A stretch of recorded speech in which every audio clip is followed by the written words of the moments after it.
Bagaimana kondisi politik di Indonesia? Seru atau malah membosankan di akhir-akhir tahun ini? Agaknya kita harus kembali lagi melihat persiapan dan kesiapan calon pemimpin 2024 nggak sih? Mulai dari kesiapan kemampuan birokratis, karakter, dan daya pikir yang berwawasan luas dan progresif. Sebagai apa?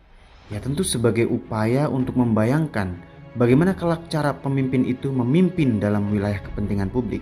Sepakat bukan? Sekarang mari kita coba perhatikan calon presiden yang cukup mendapat banyak fitnah, yaitu Anies Baswedan.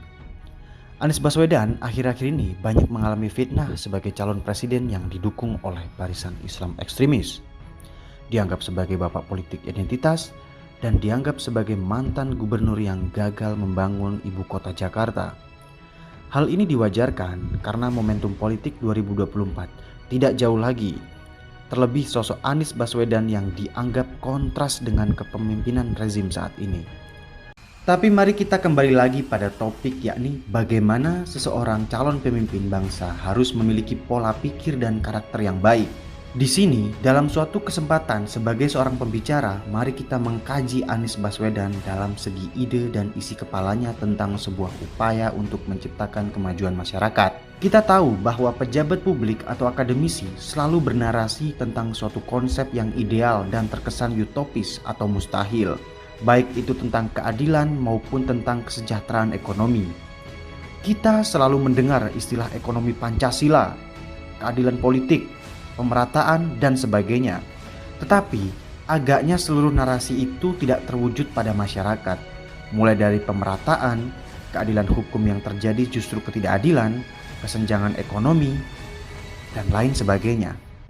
Nah, bagaimana tanggung jawab akademisi dan pejabat publik yang menyuarakan tentang konsep-konsep itu? Mari kita lihat bagaimana Anies Baswedan mengkritik dan mengevaluasi hal-hal semacam itu. Kami semua diundang, para gubernur, ke Nusantara, ibu kota baru. Kami diminta untuk membawa tanah dan air. Nah, kami nggak bawa air mistis-mistis. Kami tidak bawa tanah mistis-mistis, bukan. Tidak. Kami nggak bawa itu semua. Yang dari leluhur mana, leluhur enggak. Yang kami bawa itu adalah tanah dari kampung akuarium. Untuk membawa pesan bahwa Republik ini didirikan oleh rakyat kebanyakan dan kita harus mengelolanya dengan pendekatan yang mengandalkan pada pendekatan disusun konstitusi kita berbasis kerakyatan.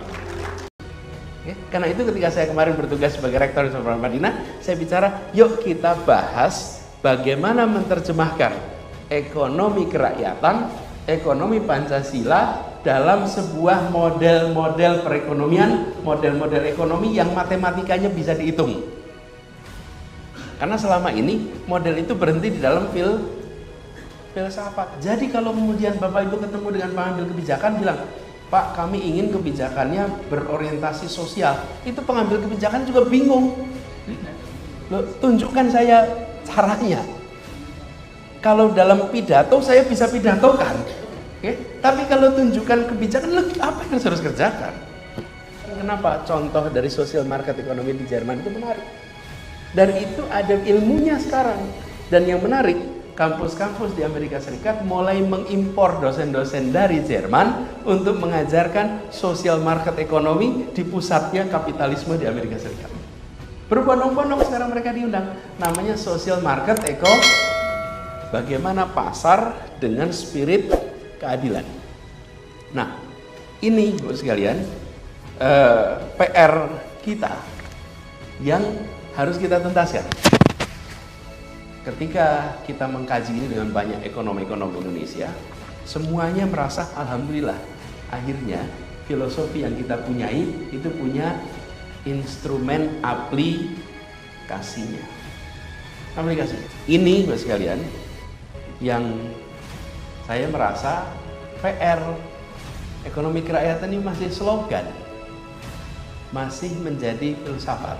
Jadi ke depan kita harus melakukan pengembangan keahlian di dalam menerjemahkan filsafat ekonomi kerakyatan menjadi instrumen kebijakan ekonomi kerakyatan.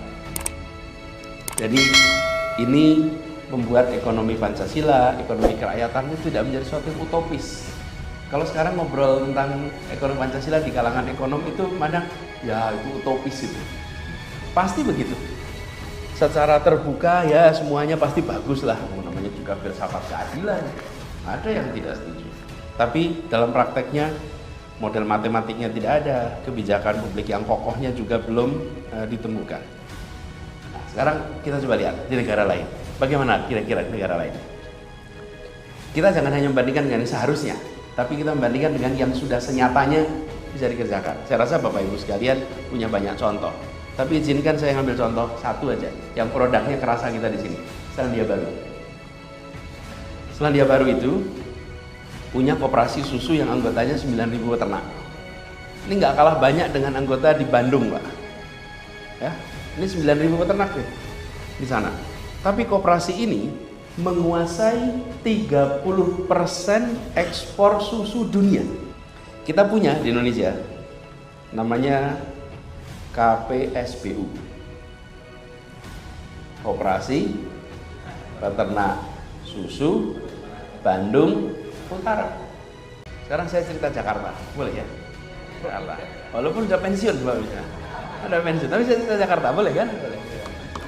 Jadi ketika kami bertugas di Jakarta, kita melihat ini nggak bisa kita membiarkan begini saja negara rakyat berinteraksi tanpa ada sebuah institusi yang mengatur bersama.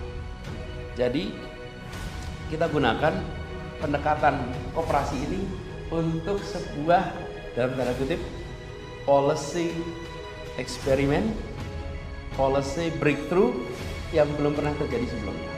Kami ini di pemerintah kalau membangun rumah susun, lalu pengelola rumah susun itu akan berurusan dengan setiap warga yang ada di sini, tagihannya, maintenance-nya, begitu kira-kira.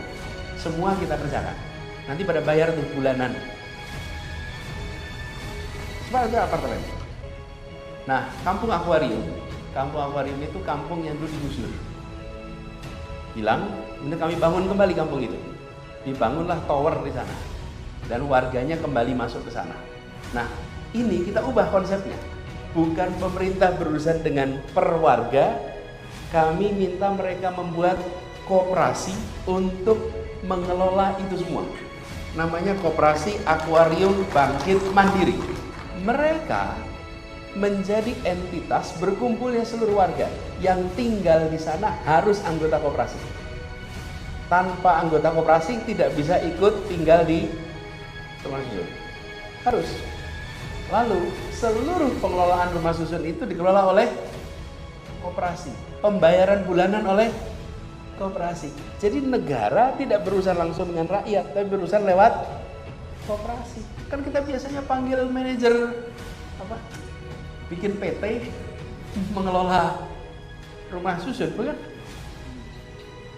Manajemen building. Nah, kenapa manajemennya PT? Apa yang terjadi ketika ini dilakukan? Semua memiliki peran yang sama. Ya Bapak Ibu tahulah prinsip peran koperasi. Apa yang terjadi? Kemudian warga itu bersatu, bekerja bersama, dan berurusan dengan pemerintah sebagai sebuah entitas. Jadi kami bukan malah berinteraksi dengan warga langsung dan memecah belah warga, bukan. Justru kami ingin warga bersatu lewat entitas koperasi. Ini sudah dijalankan. Dan itu pertama kali ada pemerintah mengelolakan sebuah tempat miliknya. Ini kan asetnya aset pemerintah, tapi oleh koperasi. Itu lamanya di mana? Lamanya cari regulasinya, Bapak Ibu. Apa artinya? Kita tidak sudah memiliki policy framework yang memberikan ruang pada koperasi untuk mengelola seperti ini. Itu. Jadi itu yang saya katakan tadi, selama kita tidak menerjemahkan di dalam bentuk regulasi, ini sulit koperasi itu tumbuh, sulit. Regulasinya disiapkan. Jadi kami itu bertaruhnya di mana? Nanti kalau pemeriksaan BPK bagaimana? Betul kan? Nanti kalau penghitungan dalam tanda kutip nilainya yang layak seperti apa? Wah, itu rumitnya di situ. Kalau kita mau menanyakan apa yang akan dikerjakan besok, jangan tanya apa isinya besok dikerjakan. Semua orang bisa ngarang apa saja, Bapak Ibu. Bapak Ibu sekalian, cari semua calon gubernur, calon wali kota, calon presiden, bicara depan Bapak Ibu sekalian. Tanya, apa yang akan dikerjakan untuk koperasi? Semua jawabannya menyenangkan kuping Bapak Ibu sekalian. Iya, pasti. Semuanya akan bilang, oh iya, kami akan bikin koperasi top, koperasi nomor 1. Semua akan bilang begitu. Dan Bapak Ibu dengerin, wah ini cocok ini, ya. Ini cocok ini sama kuping saya cocok nih gitu ya.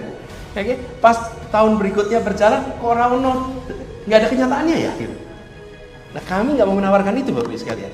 Yang kami mau tawarkan adalah rekam jejak kenyataan yang sudah terlaksana. Itu yang kita tawarkan.